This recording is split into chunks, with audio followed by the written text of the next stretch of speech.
Bayangin, dulu para pejuang rela mati-matian, bahkan mempertaruhkan nyawa, cuma buat ngelihat bendera merah putih berkibar di langit merdeka. Makanya, bendera itu nggak bisa diperlakuin sembarangan.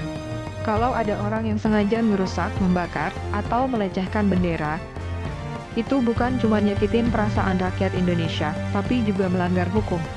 Berdasarkan pasal 160 KUHP, barang siapa di muka umum dengan lisan atau tulisan menghasut supaya melakukan perbuatan pidana, melakukan kekerasan terhadap penguasa umum atau tidak menuruti baik ketentuan undang-undang maupun perintah jabatan yang diberikan berdasar ketentuan undang-undang, diancam dengan pidana penjara paling lama 6 tahun atau pidana denda paling banyak Rp4.500.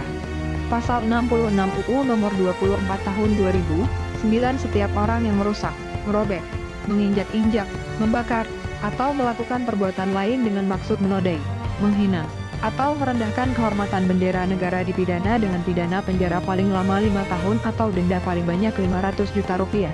Pasal 67 ayat D UU Nomor 24 Tahun 2009, setiap orang yang mencetak, menyulam, dan menulis huruf, angka, gambar atau tanda lain dan memasang lancana atau benda apapun pada bendera negara diancam dengan pidana penjara 1 tahun atau denda paling banyak Rp100.000.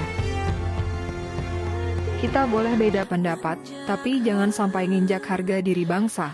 Merah putih bukan sekadar kain, dia adalah lambang persatuan, pengorbanan, dan kebanggaan kita semua. Jadi, yuk kita rawat, hormati, dan jaga kehormatannya dari rumah sampai ke pelosok negeri.